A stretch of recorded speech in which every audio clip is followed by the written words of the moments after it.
Okay, so let's discuss about Spanish accent marks o yung mga tinatawag natin na tilde. Paano nga ba sila ginagamit? Paano natin binabasa yung mga Spanish words na mayroong tilde? So, basic approach, this is going to be a short discussion. Vamos a empezar. So, una that we have to learn, guys, is that there are three types of accent marks in Spanish. In present time, modern time Spanish, there are three types of accent marks. We want to emphasize on this kasi iba naman yung during the old time, no?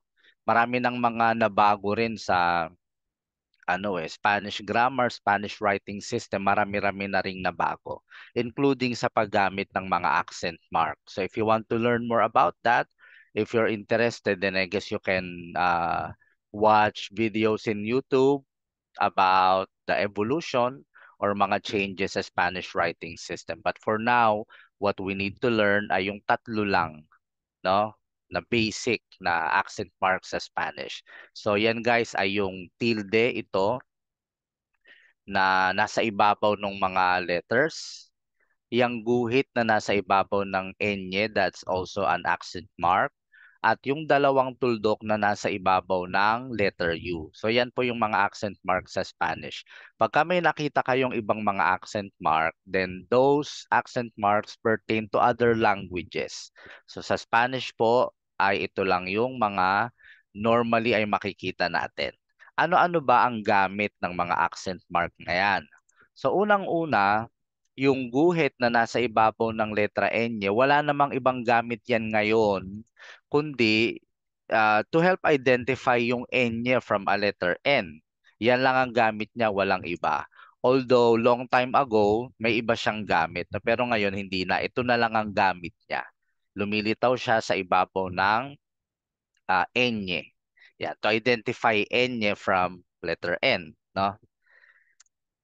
And then, yung dalawang tuldok na nasa ibabaw ng U. So again, may tuldok, I mean may U, wala namang tuldok sa ibabaw. That's the normal U.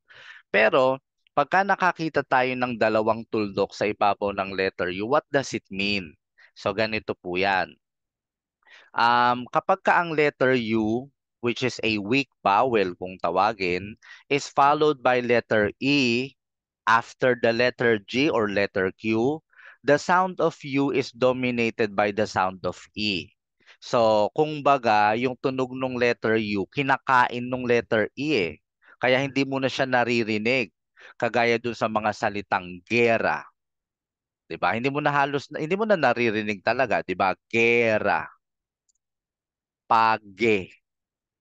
Hindi naman natin yan binabasa na pagwe eh, hindi eh. Page, keso, toke, sige. 'Di ba no? Yung tunog nung U wala na, kinakain na siya nung letter E. Ang tawag kasi diyan ay weak vowel. Yan. Ngayon, kung makita mo naman yung letter U na may tuldok sa ibabaw, what does it mean? So pag same arrangement pa din, magkasunod pa rin yung U at saka yung E, magkasunod pa rin. Kaya lang meron ka nakitang dalawang tuldok sa ibabaw. That is your signal, no? Para ihiwalay mo yung tunog ng U mula sa E. Kasi pagka wala kang nakitang ganon, dalawang tuldok, babasahin mo siya as ganito, which is yung tunog ng U, kinakain lang ng E, kung wala kang makikita. Pero kung may makita ka na dalawang tuldok sa ibabaw ng letter U, that means kailangan mong ipaghiwalay yung tunog ng U sa E. Kaya ngayon ang basa dito ay hindi bergensa, no? Magiging berguensa. Berguensa. Yun ang ibig sabihin pagka may nakita po tayong dalawang tuldok sa ibabaw ng letter U. Yan, vergüenza, bilinggue, ambiguidad. Yan. Kaya spelling wise po, required talaga ang paglalagay ng tilde. Kasi pag hindi mo nilagyan ng tilde, you will have to read that as bergensa, which is hindi naman ganun ang basa sa kanya.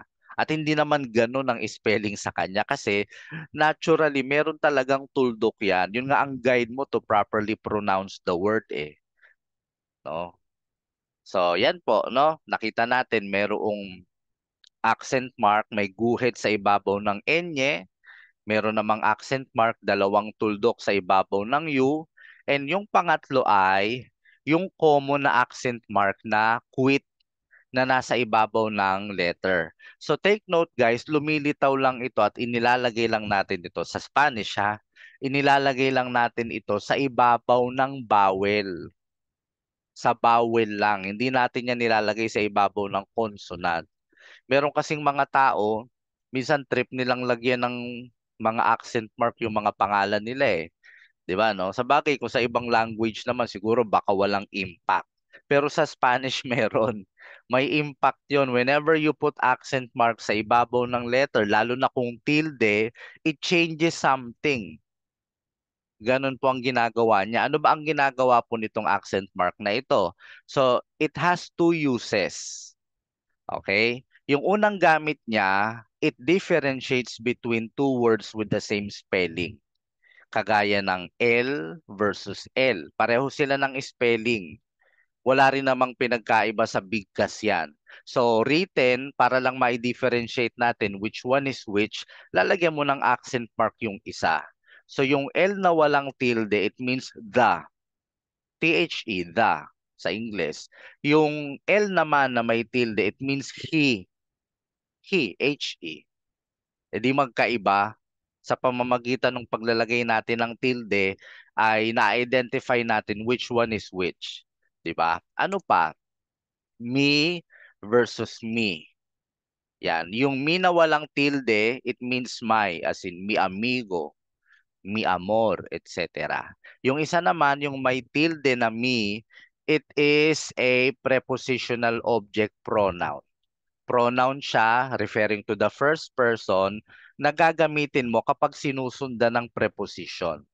As in, para me, por me, detrás de mí, frente de mí, etc. Since may preposition doon and you have to use a pronoun na related sa first person, ito ang pronoun na gagamitin mo. Hindi mo gagamitin yung me na me. That's a direct object pronoun or indirect or hindi yon. No, ito gagamitin mo ngayon pagka sinusundan siya ng preposition. Kaya ang tawag sa kanila, prepositional object pronoun. Pareho siya ng spelling halos nung me na may eh. 'Di ba? Ang pinagkaiba lang nila to differentiate, nilagyan natin ng tilde yung me na prepositional object pronoun. To versus to. Yung to na walang tilde, it means your, as in your name. Yung to naman na may tilde, it means you, no? In informal or familiar you. You are my friend. You are my best friend. Yun siya, yung you na yun.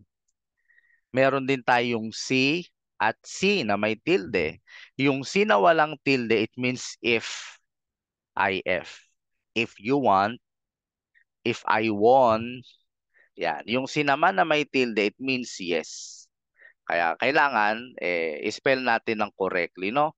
Baka mamaya kasi may nanliligaw sa iyo na Espanyol through chat. O sinasagot mo na ba ako? Mali ka ng type. Nalagay mo si na walang tilde. Ibig sabihin nun, if. Baka mamaya nag-aabang yung pobre. Ano ba? Anong if? If what? Akala niya may condition ka na sinasabi eh.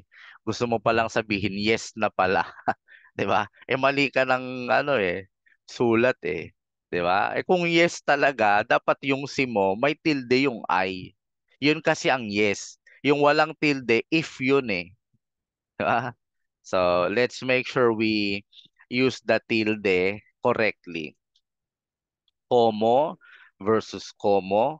Yung como na may tilde, it means how, as in, como estás? 'Di ba? Yung como naman na walang tilde, it could mean like or as.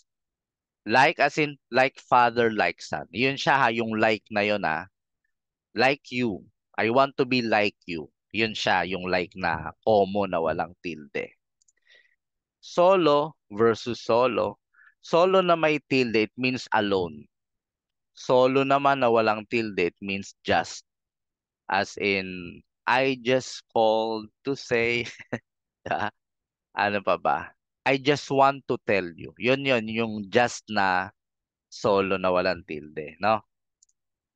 Mas versus mas. Yung mas na walang tilde, it means, siguro sa Tagalog, I guess we can say, gayon pa man.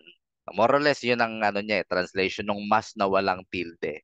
Yung mas naman na may tilde, it means more. As in, mas guwapo, mas dinero, yan, etc. No, so I hope guys naintindihan natin yan na yung gamit ng tilde na yan, no, to differentiate words with the same spelling with more or less the same pronunciation, no. Doon sa written, kailangan mong applyan ng tilde to differentiate between the two. And then the second use of this accent mark is it serves as a guide in pronouncing Spanish words correctly. Pagka nakakita tayo ng tilde guys, ginaguide niyan tayo para ma-pronounce natin ng tama yung salita. Kagaya nito, edi halos parehong-pareho sila ng spelling, di ba? Ito lang ang pinagkaiba. May tilde yung isa wala. That will be your signal to pronounce the other ito correctly.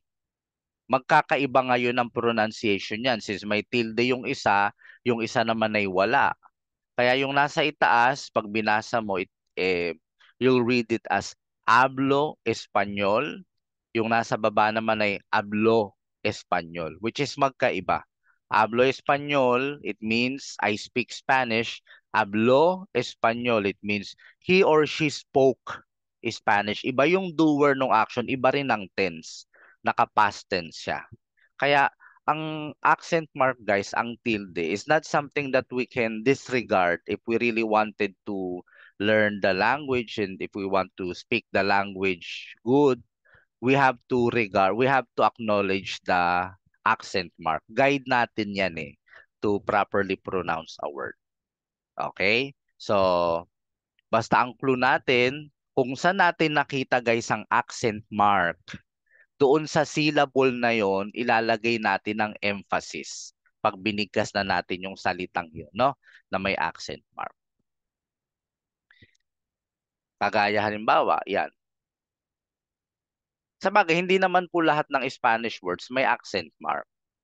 So we're going to have a different topic about pronunciation rules, no? Pero pagka nakakita ka ng accent mark sa isang salita, guide mo 'yon Kung nasan yung accent mark dun sa syllable na 'yon, ilalagay mo yung emphasis or diin pag binigkas mo na siya. Kagaya niyan, ilang syllables yan? Apat. So kung nasang syllable yung accent mark, dun mo ilalagay yung emphasis. So pag binigkas mo ito ngayon, ang basa diyan ay pelikula. Pelikula. Pelikula. Hindi mo sasabing pelikula. Hindi ganon. O kaya naman ay pelikula. Hindi. 'Di ba no? Kasi kung nasan yung tilde, dapat dun sa syllable na yon ikaw maglalagay ng stress. Kaya ang basa po diyan ay pelikula. Kahit sa Tagalog naman, yun din naman ang bigkas, 'di ba? Pelikula. So, spelling wise guys, ganito po ang spelling niya. May tilde siya dun sa I. Okay po. Pag hindi mo nilagyan, technically wrong spelling.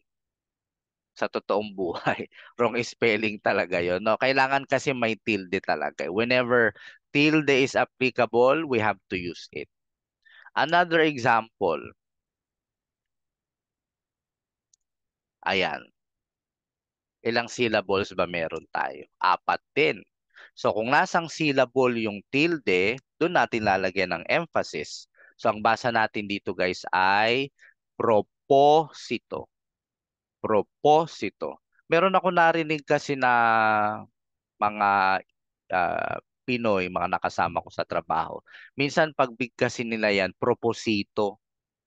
No, pati yata sa mga movies or palabas na Tagalog may naririnig ako Propositos. Ang dami ikang mga propositos, etc. Hindi proposito. proposito. Kasi ang tilde niya nandun sa O, sa syllable na yon. Kaya ang basa po dyan ay proposito. Yan. Kumbaga sa Tagalog, no?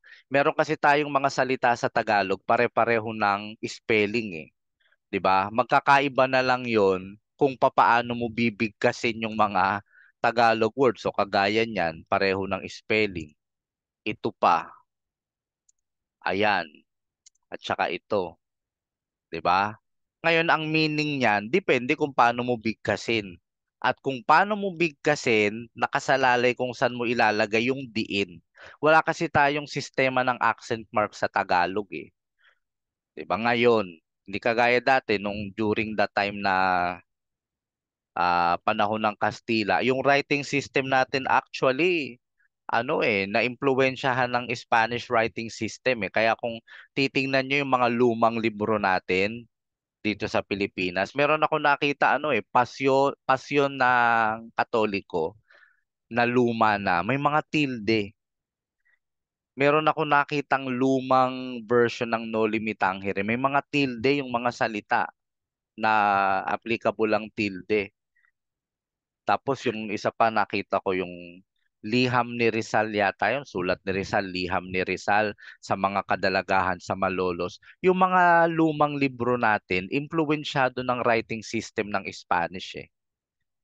Pero after that, wala na.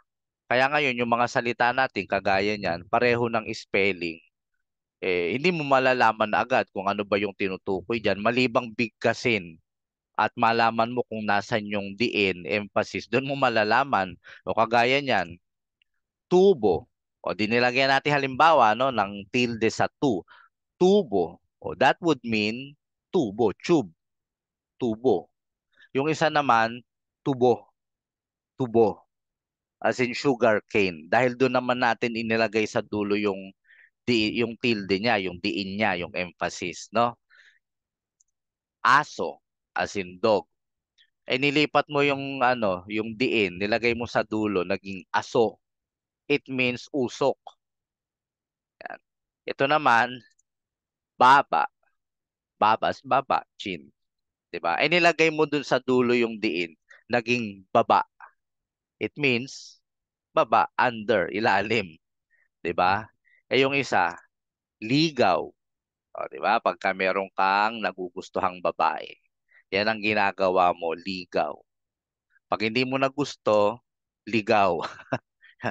Kung pwedeng iligaw lang nung iba, ililigaw para hindi na daw makauwi ng ano. Di ba?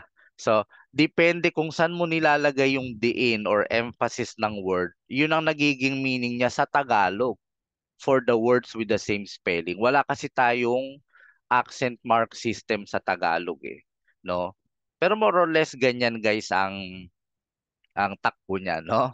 So, kung saan mo nilalagay yung tilde sa Spanish, guide yon para dun mo ilagay yung diin or emphasis pag binigkas mo na yung salita. Okay po? So, vamos a practicar un poco. Ito pa pala. Lastly pala. Isa pang pointer guys. Pagka yung tilde, kagaya ng binanggit natin, di ba? Ang tilde lumilitaw lang naman yan sa mga vowels eh. Di ba no? A, E, I, O, U. Diyan lumilitaw yan. Normally, hindi yan lumilitaw at hindi yan dapat ilagay sa ibabaw ng consonant. Ngayon, pagka nakakita tayo ng tilde sa I, dyan sa I, we have to make sure we pronounce it correctly. Meron kasi kung ibang mga naririnig, they don't pronounce the words correctly. Kagaya niyan, minsan pagkabigkasin nila, tenya, tenya. Eh, you don't do justice dun sa tilde na nasa ibabaw nung I pagka binigkas mo yan ng tenya. Ang basa dyan ay tenia, tenia, which means you had or had. You had, I had, or he or she had. Yun ang tenia. Ano? Ganon din naman yung ibang mga words na may tilde rin ng I, kagaya ng Asia. So you don't say Asia. Asia, Korea, Polisiya, Enfermeria, Sabiya, etc. So, pag nakakita po tayo ng tilde sa ibabaw ng E, let's make sure we pronounce it correctly. Habaan mo ng konti yung bigkas dun sa E. Tenia. Hindi tenia. Habaan mo pa. Tenia. Gano'n, no? Asiya. Hahabaan natin ng konti para to make sure mapapatunog natin ng tama yung E. Okay po. Iba kasi yung Asiya sa Asya. Biro mo magkamali ka lang ng bigkas minsan, iba na meaning eh. Ablo, ablo. Iba na yon. Um, page, page. Magkaiba yon. So, sa Spanish guys, ganun siya ka-sensitive. Minsan magkamali ka lang ng diin, iba na meaning nung salita. Lalo na yung mga verbs. Um, able, able. Magkaiba yon. Ano pa ba? Um, apago, to turn off, as in to turn off the light. Apago, apago. Magkaiba yun. So minsan guys, I mean hindi pala minsan, madalas. Kaya kailangan naintindihan talaga natin to eh. Kasi madalas magkaiba ka lang ng diin, lagay ng diin or emphasis iba na meaning. So that's why we need to make sure we practice pronouncing the words na may tilde at mailagay natin ng tama kung saan dapat lagyan ng diin or emphasis. Okay? So vamos sa praktika ron poco. Let's show some few Spanish words na may mga tilde and let's see if we will be able to pronounce them correctly. Numero uno, ayan. So ang bigkas dyan ay Amerika. Amerika. Ang siguro pwede nating gawin guys para matulungan din tayong mai-pronounce ng tama. Kung nasan yung tilde, dun mo medyo babagalan ang bigkas, no? Ame, tapos yung walang tilde, bilisan mo na lang. Amerika. No, hindi mo na sasabing Amerika. Hindi, bilisan mo na lang yung walang tilde. Nagawa mo na yung dapat mong magawa eh, 'di ba? Nakapag-emphasize ka na sa ano eh. Na-emphasize mo na yung me eh. Amerika.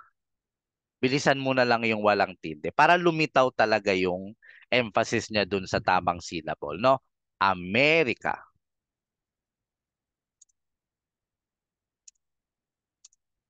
Yan. Plátano. Bilisan mo na lang dun sa ta, no? Plátano. Para lumitaw talaga yung syllable na may stress, na may tilde.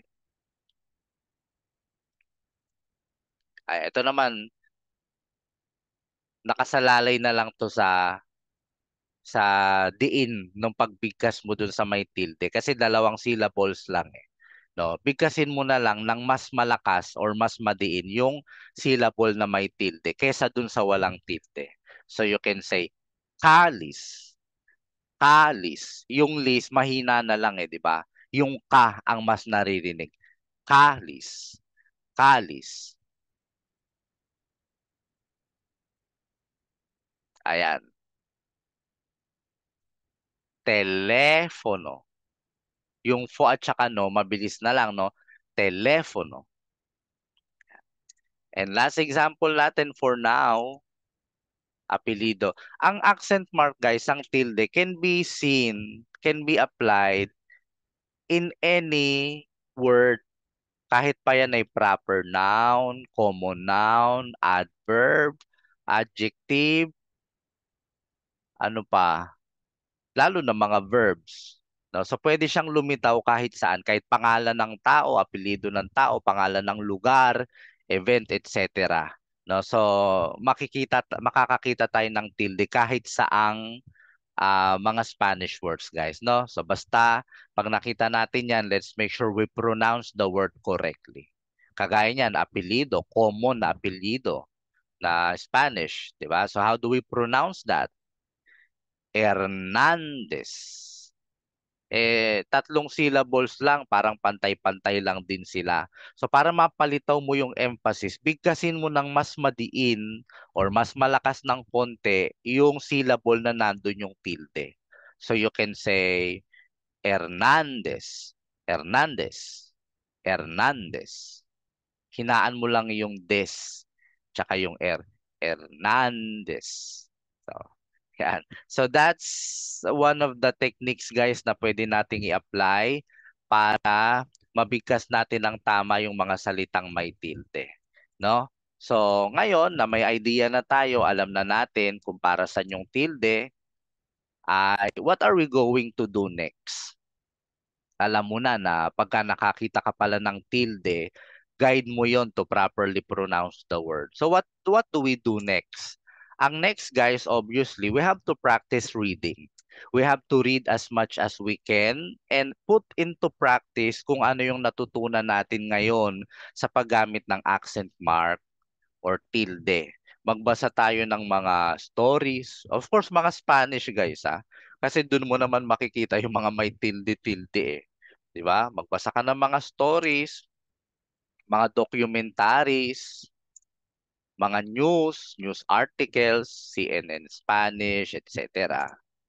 Mga work-related script kung ikaw ay nagtatrabaho sa BPO or any other industry na kung saan may binabasa kang script at merong Spanish na script, then practicein din nating basahin, etc. Kung ano pa yung mga pwede nating basahin na makaka-encounter tayo ng mga salitang may accent mark or tilde, no? So yan ang kailangan nating gawin next. Tapos, pagka tayo guys ay may panibagong mga salita, mga vocabulary na natututunan, minememorize natin, siguraduhin natin na hindi lang yung mismong word spelling wise, no? Kundi pati yung tamang pronunciation ng word na yon dapat kabisaduhin din natin. At kung written naman, kung may accent mark, siguraduhin nating i-acknowledge natin yung accent mark. Hindi optional ang accent mark po, no? Pagka ang salita ay may accent mark, naturally, kailangan pag minemorize natin siya at gagamitin na natin, lalagyan din natin ng accent mark. Hindi po yan optional. Na pag gusto mo, lagyan mo. Kung ayaw mo, huwag mo lang. Hindi po. Kailangan po yan. Required po yan. And next up, guys, paano naman yung mga salitang walang accent mark, walang tilde? Marami din yun eh. 'Di ba? Hindi ko lang alam ang eksaktong ratio, pero siguro mga ano, 5:4 or pantay. Marami din, syempre marami ring mga salitang walang tilde, walang accent mark. Paano natin sila ipo-pronounce pag walang accent mark? Pare-pareho ba sila ng diin pagka binigkas mo na you put the emphasis on the same syllable? Pare-pareho ba silang lahat na walang mga accent mark? So, yan ang ating pag-aaralan sa next topic natin. So, watch out for our next topic, pronunciation rules in Spanish. Alright, so hanggang dyan lang ang ating topic about accent mark. I hope meron tayong natutunan ngayon. Muchísimas gracias a todos.